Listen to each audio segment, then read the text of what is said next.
ইফতার পর্ব ৯-এর আজকের আয়োজনে আছে কিন্তু দারুণ মজার স্প্রিং রোল। দেখাবো কি করে খুব সহজে এবং পারফেক্ট এই স্প্রিং রোলগুলো তৈরি করে নেওয়া যায়।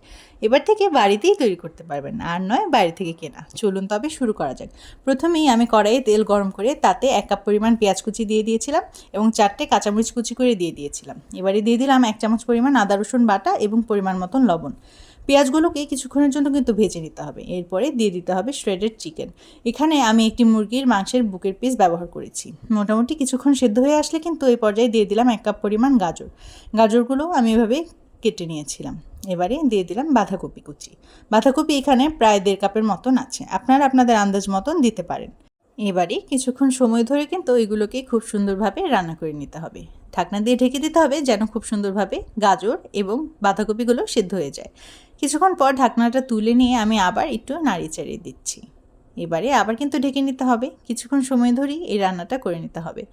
আসলে স্প্রিং রোল বানানো তেমন কোনো কঠিন বিষয়ই নয়, তবে আমরা ভাবি এটা অনেক কঠিন।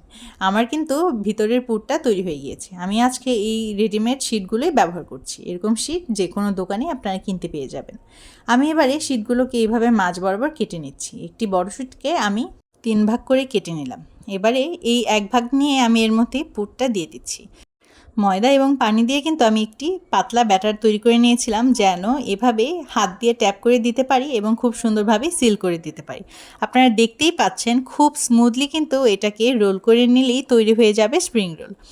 দেখিয়ে দিলাম কত সহজেই স্প্রিং রোলগুলো তৈরি করা যায়। এক একে করে আমি আমার সবকটি স্প্রিং রোল তৈরি করে নিচ্ছি। দেখেই কিন্তু আমার দারুণ লাগছে। আপনাদের কেমন লাগছে অবশ্যই জানাবেন। আপনারা চাইলে স্প্রিং রোলগুলো কিন্তু সংরক্ষণ করতে পারেন কয়েক মাস। একটি বক্সে আমি স্প্রিং রোলগুলোকে সংরক্ষণ করেছিলাম 1 দিনের জন্য। তারপর দেখিয়ে দিলাম কিভাবে আপনারা রাখতে পারেন। এবারে কিন্তু ভাজার পালা। কড়াইয়ে পরিমাণ মতো তেল নিয়ে সেটি গরম করে নিয়ে একে একে আমি আমার সবকটি স্প্রিং রোল ছেড়ে দিলাম। এগুলোকে একটু ধৈর্য সহকারে কিন্তু ভেজে নিতে হবে। উল্টে পাল্টে কিন্তু স্প্রিং রোলগুলোকে খুব সুন্দরভাবে ভেজে নিতে হবে। আপনারা চাইলে কিন্তু চিকেনটাকেও স্কিপ করে দিতে পারেন, শুধু সবজি দিয়েও করতে পারেন। তবে আমার কাছে এই চিকেন দিয়ে স্প্রিং রোলটাই খুবই বেশি পছন্দ। যখন দেখবেন এরকম গোল্ডেন ব্রাউন কালার হয়ে এসেছে, সেই সময় কিন্তু বুঝতে হবে আমাদের স্প্রিং রোলগুলো একেবারেই তৈরি। এবারে কিন্তু আমি আরেকটু উল্টে পাল্টে নিব এবং আস্তে আস্তে করে সবগুলো স্প্রিং রোল উঠিয়ে নিব।